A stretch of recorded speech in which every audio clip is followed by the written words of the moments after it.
자, 오늘 새해 첫 정봉주의 판을 끼고 어쨌거나 올해는 탄핵이 기각되든 어떻게 되든 대선해 아니겠습니까? 예. 좀 판을 읽어봅시다. 예. 먼저 대선 언제쯤 치러질 거라고 전망하세요? 4월 15일 이전에요. 4월 15일 이전? 예. 그럼 2월 15일 이전에 탄핵이 인용될 것이다. 굳이 날짜를 찍으라고 한다면 2월 9일 날. 왜 그렇게 딱 날짜까지 찍습니까? 2월 9일이 목요일입니다. 네. 2월 9일이. 네. 그리고 2월 9일이면 62일째 되는 날이에요. 아, 지난번 노무현 전 대통령 때가 63일 걸렸으니까. 예, 그렇게 기계적 중립을 마치려고 그런 건 아니고 24일이나 26일 날 그 최종 변론이 끝날 거로 보이고요. 1월 말에. 예, 24일이나 26일. 그러니까 이제 이거를 이런 거에 기각하려고 하면 이유를 다 달아 설명을 해줘야 되거든요. 네, 네. 근데 인용할 때는 5개 중에 헌재가 정리한 5개, 헌법 위반 4개, 법률 위반 하나거든요. 그 4개 중에 하나만 그러니까 국민주권 위반이라든지 하나라도 확실하면 끝난다 이거죠. 그렇죠. 대통령직을 수행할 수 있느냐 여부를 따지면서 파면 여부를 결정하는 거니까 하나만 해당돼도 되는 거고. 하나만이라도 확실해지는 게 1월 말이면 끝날 거다. 1월 말이면 끝나. 그래서 2월 9일 날은 선거가 날 거다. 예. 늦어도 뭐 봄 안에는 선거가 치러진다. 그렇죠. 그 말인데 예. 몇 자 구도가 될까요? 양자 구도일 가능성이 엄청 높고. 양자 구도일 가능성이 높고 이제 더불어민주당은 상수고. 예. 그리고 또 하나는요. 그리고 이제 이른바 보수 진영이 범보수 범보수 진영이 거의 지금은 한 3세력 정도로 이렇게 보여지고 있잖아요. 새누리, 개혁보수신당. 예. 그다음에 이제 반기문. 예, 이렇게 3그룹 정도 되는데 반기문 유엔 사무총장을 중심으로 해갖고 한 2단계 이렇게 병합하는 과정을 좀 겪을 것이다. 현재는 반기문 유엔 사무 이제 전 총장이죠. 전 총장이 개혁보수신당으로 갈 거라고 봤는데 개혁보수신당이 일단 생각보다 힘을 좀 못 받고 그리고 여러 가지로 임명진 비대위원장도 개혁보수신당 그다음에 새누리당도 개혁보수신당을 계속 공격하면서 서로 이렇게 진흙탕 싸움이 되고 있거든요. 예, 예. 그러니까 거기 들어가면서 시작부터 몸에 이렇게 흙을 묻힐 필요가 있겠느냐. 그리고 따로 어디 자리를 잡아서 예, 제3지대 따로 자리를 잡고 예. 거기 어쨌든 박근혜 탄핵으로부터 자유로워야 되는데 예. 개혁보수신당도 결국은 탄핵에 찬성을 했지만 지금 박근혜 정권의 탄생으로부터 자유로운 분들은 아니거든요. 아니죠. 예. 그래서 박근혜 정권의 탄생 및 이 탄핵으로부터 자유롭게 되기 위해서는 형식적으로라도 제3지역에 있는 것이 있고. 예. 그리고 그다음에 1차적으로 개혁보수신당을 흡수하고 그다음에 새누리당 중에서 진박이 좀 털어져 나간 상당 부분을 흡수하고 상징적 진박 인사들이 털어져 나간 상태에서 예. 2차 흡수하지 않겠느냐. 그다음에 이제 마지막으로 3차가 있다고 한다면은 안철수 쪽이 통으로 그쪽하고 후보 단일화를 할 것이냐 아니면 안철수 국민의당이 일부 분화가 되면서 합류할 것이냐. 예, 예. 요 문제가 있는데 아마 저는 분화하면서 흡수될 가능성은 없을 거라고 보이고요. 하게 되면 통으로 합수된다? 통으로 하든지 안 하든지 하는데 지금은 현재로서는 국민의당 입장에서 보게 되면 현재는 구심력이 더 강하거든요. 그런데 이제 호남 의원들 대부분이 호남 의원들 아니에요. 예, 호남 예. 의원들 중심으로는 대선과 개헌을 연계해서 그러니까 뭐 의원 내각제라든지 의원 집정부라든지 개헌과 연계하면서 반기문 즉 보수신당과 함께하는 이런 전략을 좀 세우고 있기 때문에 네. 근데 이게 대선 전에 개헌이 담보가 돼야만 국민의당과도 연합할 수 있을 텐데. 예. 그건 현실적으로 좀 현실적으로 힘들고 이제 의원들도 쭉 이렇게 보면요.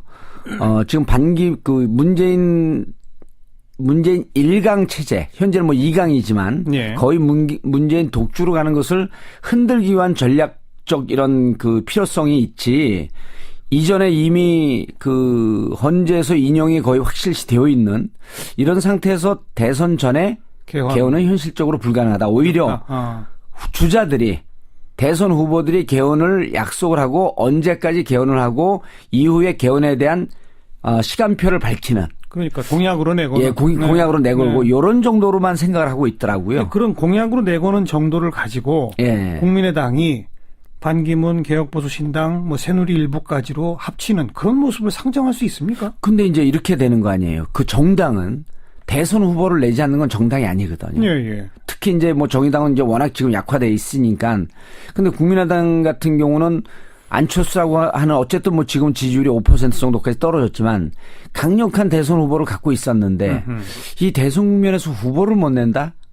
그럼 이제 정당으로서는 과연 우리 정당이 존재의 의무나 존재의 의미가 있겠느냐. 그럼요. 이런 그 위기감이 드는 거거든요. 그러면은 결국은 우리가 단독으로 후보를 못 낸다고 한다면 내게 되면 3자 구도가 되겠지만 예. 못 낸다고 하게 되면 유력한 대권 주자고 하면서 정당 간 세력 연합. 근데 그 방향이 예. 반기문 개혁보수 신당 쪽이냐, 예. 더불어민주당 쪽이냐. 이쪽하고는 이제 그 이번에 주승용 원내대표도 그런 얘기를 했고 그다음에 그 박지원 의원도 계속 그 얘기를 했지만 그 말씀하셨지만 감정의 골이 너무 깊어요, 일단. 더불어민주당하고는. 예. 그리고 감정의 골이 깊은 게 이제 그분들 주승용 의원이나 원내대표나 박지원 전 대표 입장에서는 자기들 정치 생명의 명줄을 끊어놓으려고 했던 사람으로 보는 거거든요. 문재인 전 대표를. 예. 그러니까 호남의 이 토착 기득권 세력들의 의원들 이런 부분에 대해서 대놓고 공격을 했다고 보는 거거든요. 그분들 입장에서 나를 정치를 그만두고 이선 후퇴하라고 하는 사람과 네. 어떻게 세력 연합을 하겠느냐 이런 게 있기 때문에 그리고 그런 게 정치인들은 한번 자기 공천 안 주거나 공천 때 이렇게 방해한 사람들에 대해서는 머리에 뇌가 하나 새로 생긴다고 할 정도로 아주 집요하게 그분한테 반감을 갖고 있거든요. 그래요. 근데 국민의당 의원의 절대 다수는 지역과 호남이잖아요. 그게 이제 문제인 거죠. 호남 민심이 과연 용납할까요? 용납 안 하죠. 그러니까 곤혹스러운 거예요. 자기 지역구 지역 구민들의 민심을 어겨가면서 예. 그쪽으로 간다?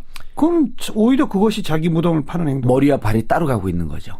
그런데 이런 게 있습니다. 뭐냐면 당장 내년에 그 국회의원 선거가 있으면 절대 그렇게 못합니다. 근데 몇 년 남았다? 국회의원 임기가 일단 3년 남아있고 예. 그 안에 바람은 어느 쪽으로 불지 모른다. 정계 개편이 또 있을 거다? 예. 그렇게 보기 때문에 죄송한 말씀인데 국회의원들을 뭐 전체적으로 폄하하는 건 아니지만 국회의원들은 결국은 대선이라고 하는 시간표에 자기 정치적 운명을 맡기지 않고 자기 선거 총선이라고 하는 자기 선거에 정치적 시간표를 맞춰놓고 그 시계를 맞춰놓고 있기 때문에 예. 지금 당장 호남의 지지를 갖고 있고 호남 분들이 우리에 대해서 이렇게 우리가 움직이면 반기문 쪽으로 움직이면 결국은 우리를 질타할 것이다라고 머리는 생각하는데 네. 막상 그 감정은 그래도 우리 좀 믿어주지 않을까 하는 이런 막연한 기대가 있는 거죠. 그렇군요. 예. 이런 것에 근거한 것인지 어제 오늘 사이에 나온 뉴스가 손학규 전 대표가 국민의당 쪽으로 합류를 하고 예. 안철수 세력과 손을 잡고 예. 그러면 더불어민주당에서 한 10명 의원이 나와서 함께 할 것이다. 근데 뭐 오늘 제가 일부 시간에도 윤호중 정책위 의장하고 인터뷰하니까 예. 자기가 확인해 봤는데 당에서 확인해 봤는데 예. 한 명도 없다더라. 현재 이찬열 의원은 탈당을 한 상태죠. 이미 했죠. 예, 이미 했고 아마 없을 겁니다. 제가 봐도. 그러니까 이런 얘기가 나오는 게 예. 아무튼 어쨌든 더불어민주당 독주 체제를 흔들어 봐야만 국민의당이 뭔가에도 살아남을 길이 있다. 그렇죠. 변수를 자꾸 뭔가 만들어 놓자. 예. 거기 이제 손학규 카드, 개헌 카드, 뭐 근거 있든 없든 탈당 카드, 뭐 이런 얘기들을 막 던진다. 예. 그런 거로군요. 그렇죠. 그리고 이제 안희정 충남지사가 이제 의미 있는 얘기를 좀 그 손학규 전 지사를 이제 비판을 했는데 제발 정계 은퇴해 주십시오. 은퇴해라 이렇게 예. 정치적 시기에. 예. 저는 이제 사실 뭐 전에 2007년도 이제 손학규 지사를 지지했던 입장에서 제가 그 이후에 이제 좀 혹독하게 비판을 했는데 2013년 초에 독일을 가요. 네. 손학규 지사가 독일을 가고 그 이후에 이제 또 김두관 현 의원이 또 독일을 쫓아가길래 그때 제가 이제 제 SNS인가 거기다 그런 얘기를 썼는데 정치 생명 연장의 꿈이다.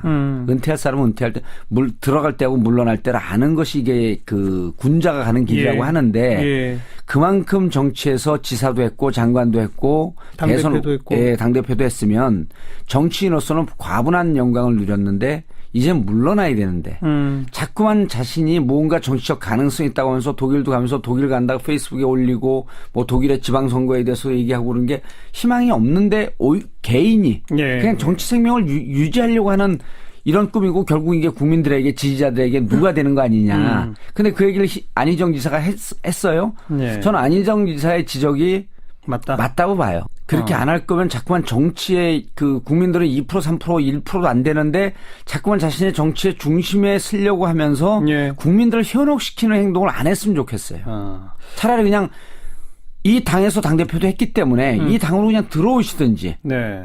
아니면 개헌 얘기를 하거든요. 그리고 개헌에 전도사 인격 하는 분이 손학규 대표 아니에요. 그렇죠. 그러니까 국민과 따로 놀고 있으면 네. 정치인은 국민과 따로 놀고 있으면 물과 물고기의 관계 아니에요? 물을 떠난 물고기는 죽는 게 마땅한 거죠. 그걸 자꾸만 물을 떠나서 혼자 이 바닥 그냥 물고기 밖을 나가 있으면서 혼자 헤엄치듯이 나만이 내 주장만이 국민들의 주장을 받아들이는 것처럼 이렇게 자꾸만 정치가 혼란해지고 네. 잘 판단이 쓰지 않는 국민들은 거기에 현혹돼서 눈이 가려워지는 거죠. 그러면 이건 정치인으로서 올바른 도리가 아니에요, 제가 보기에는. 예.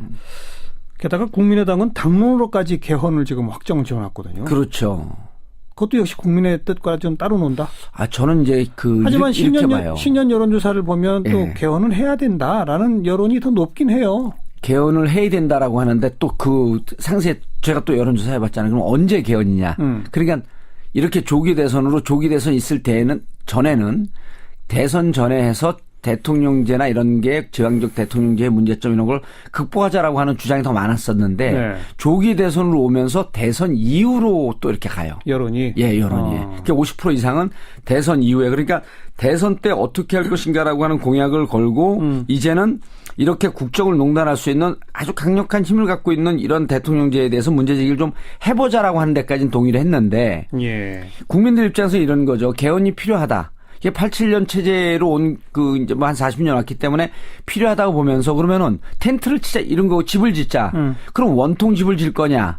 삼각형 집을 질 거냐? 네모 반듯한 집을 질 거냐? 이런 거에 대해서는 하나도 의논 안 했거든요. 각양각색이죠. 강론으로 들어가게 되면 다 생각이 또 틀립니다. 대통령 4년 중임제냐, 예, 의원 내각제냐, 이원집 정부제냐, 권역별 비례대표제냐, 예. 소선거구냐 다 다르기 때문에 오히려 지금은 대선 후보들이 개헌을 약속을 하고 대통령이 되고 난 다음에 한 2, 3년 동안 국민들과 충분한 토론을 거쳐서 사드 문제도 전격적으로 하니까 국민들이 반대한 거 아니에요. 좋습니다.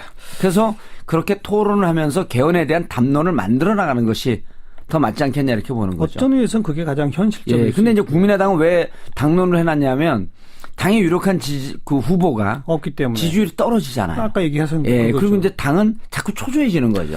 정리합시다. 예. 그러니까 큰 그림으로 보면 일단 범보수, 반기문, 개혁보수신당 그리고 새누리의 일부 이쪽은 하나가 될 것이다. 예. 국민의당 그리고 손학규 이런 분들은 개헌 고리로 뭔가 자꾸 카드를 던지고 있다는 것은 스스로 카드가 없다는 뜻이고 예. 초조하다는 뜻이고 그렇죠. 어디로 가서 붙을지 본인들도 고민에 빠져 있을 것이다. 예. 이 정도까지 예, 그림을 맞습니다. 그려놓고 더불어민주당은 상수인데 예. 그 안에 후보 경선은 결정된 거예요. 해봐야 하는 거예요. 아직 룰이 안 나왔죠. 네. 룰이 안 나와서 제가 이제 요 며칠 상간에도 2월 초에 끝나니까 빨리 준비해야 된다.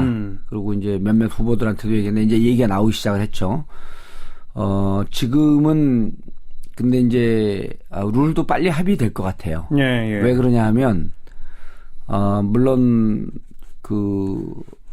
이재명 후보의 지지가 좀 떨어져서 10% 초반이지만 그리고 안희정 지사가 조금 올라가긴 하지만 여전히 본인들이 대통령 후보가 될 거라고 하는 확신들은 있거든요. 두 분 다.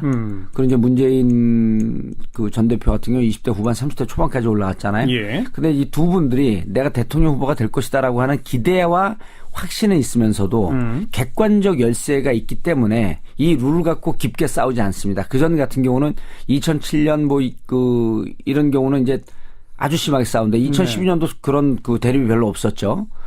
2007년은 정동영과 손학규 후보가 비등비등했었어요.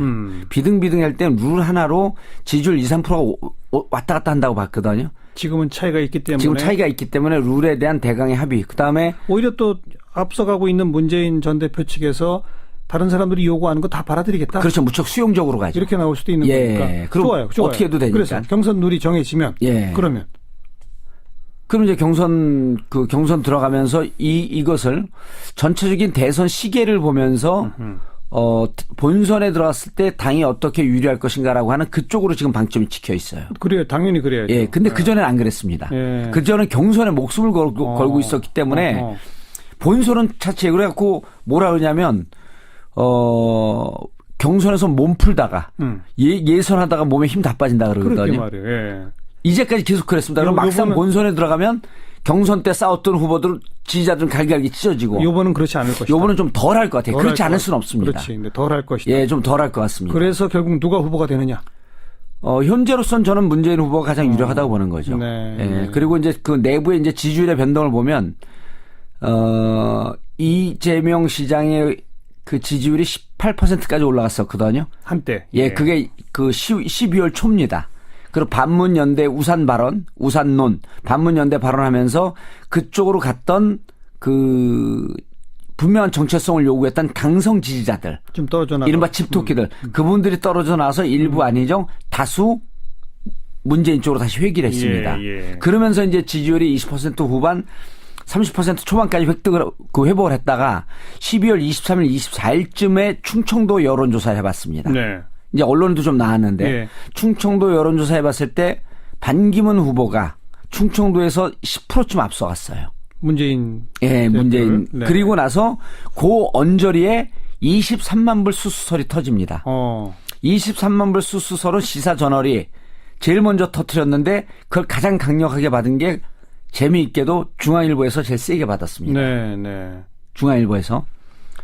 중앙일보는 제가 추정컨대 주미대사 하려고 했다 낙마했던 홍석현 사장이 계시잖아요. 예. 아마 묘한 무슨 그 정치적 경쟁심이 있지 않겠느냐라고 이렇게 전 봤는데 네. 그때 그 기사가 나오고 다시 28일, 29일쯤 조사하니까 충청도도 뒤집혔습니다. 지금 그 1월 1일자 언론에 다 보도된 거를 보면 예. 문재인 전 대표가 오히려 앞섰다. 충청에서 7%에서 10%까지 앞서는 여론조사도 그러니까요. 나옵니다. 예, 예. 그런 걸 보면 반기문 총장이 지금 대선을 선언하고 복귀한다고 하면 지금 이제 개업 효과가 있어야 되거든요. 컨벤션 효과가 있어야 되는데 오히려 역으로 컨벤션 효과가 나타나면서 지지율이 떨어지면서 네.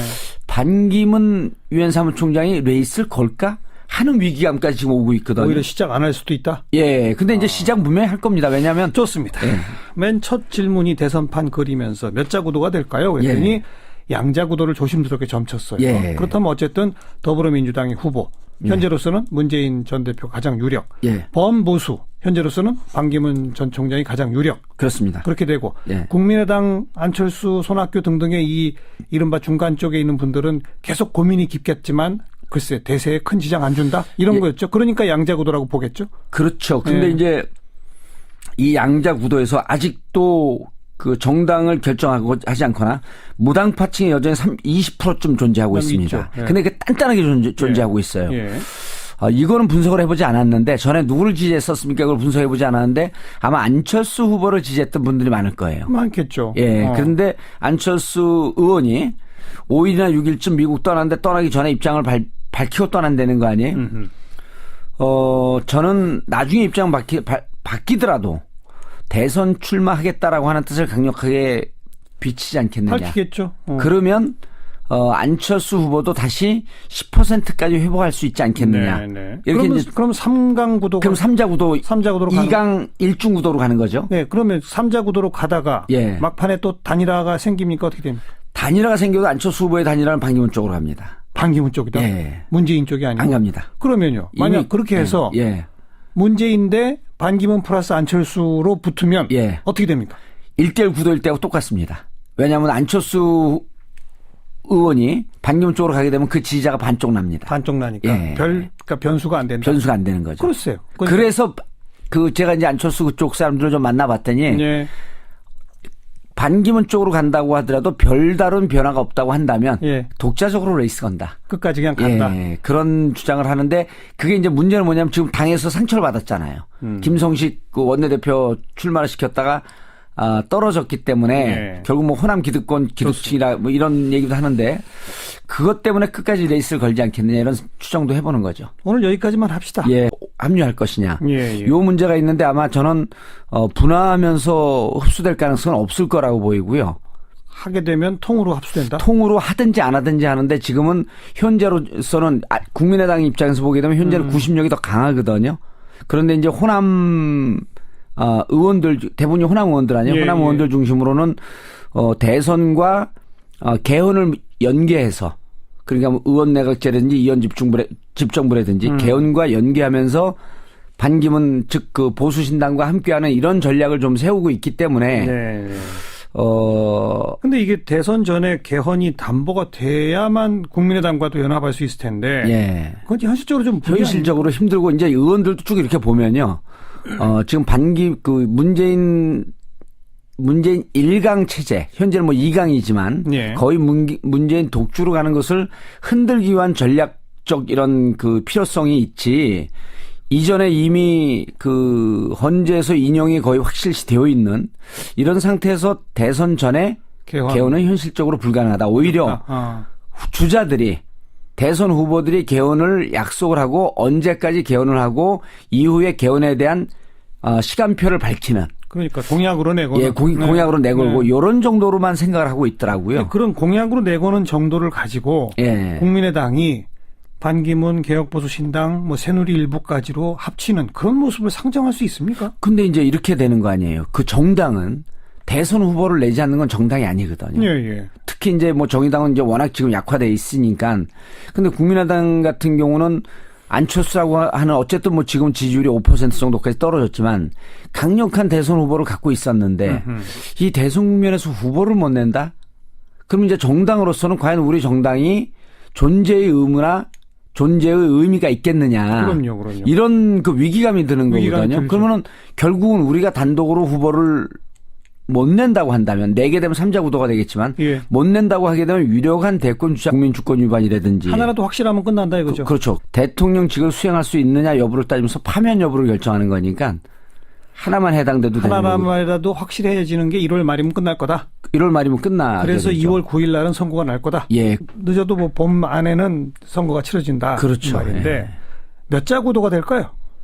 양자 구도일 가능성이 무척 높고. 양자 구도일 가능성이 높고 이제 더불어민주당은 상수고. 예. 그리고 또 하나는요. 그리고 이제 이른바 보수 진영이 범보수 진영이 거의 그 지금은 한 세 세력 정도를 이렇게 보여지고 있잖아요. 새누리, 개혁보수신당. 그다음에 이제 반기문. 예, 이렇게 세 그룹 정도 되는데 반기문 유엔 사무총장을 중심으로 해갖고 한 2단계 이렇게 병합하는 과정을 좀 겪을 것이다. 현재는 반기문 유엔 사무 이제 전 총장이죠. 전 총장이 개혁보수신당으로 갈 거라고 봤는데 개혁보수신당이 일단 생각보다 힘을 좀 못 받고 그리고 여러 가지로 임명진 비대위원장도 개혁보수신당 그다음에 그 새누리당도 개혁보수신당을 계속 공격하면서 서로 이렇게 진흙탕 싸움이 되고 있거든요. 예. 그러니까 거기 들어가면서 시작부터 몸에 이렇게 흙을 묻힐 필요가 있겠느냐. 그리고 따로 어디 자리를 잡아서 예, 제3지대 따로 자리를 잡고 예. 거기 어쨌든 박근혜 탄핵으로부터 자유로워야 되는데 예.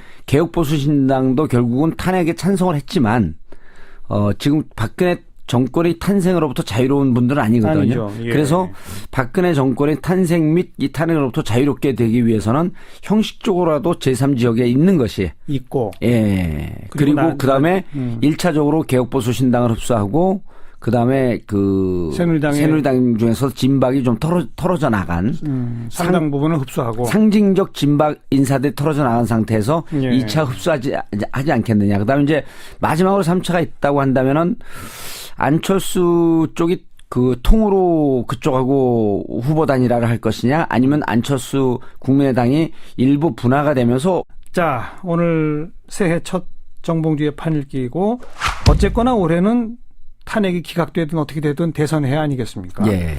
좀 판을 읽어봅시다. 예. 먼저 대선 언제쯤 치러질 거라고 전망하세요? 4월 15일 이전에요. 4월 15일 이전? 예. 그럼 2월 15일 이전에 탄핵이 인용될 것이다. 굳이 날짜를 찍으라고 한다면 2월 9일 날. 왜 그렇게 딱 날짜까지 찍습니까? 2월 9일이 목요일입니다. 네. 2월 9일이. 네. 그리고 2월 9일이면 62일째 되는 날이에요. 아, 지난번 노무현 전 대통령 때가 63일 걸렸으니까. 예, 그렇게 기계적 중립을 맞추려고 그런 건 아니고 24일이나 26일 날 그 최종 변론이 끝날 거로 보이고요. 1월 말에. 예. 24일이나 26일. 그러니까 이제 이거를 이런 거에 기각하려고 하면 이유를 다 달아 설명을 해줘야 되거든요. 네, 네. 근데 인용할 때는 5개 중에 헌재가 정리한 5개, 헌법 위반 4개, 법률 위반 하나거든요. 그 4개 중에 하나만 그러니까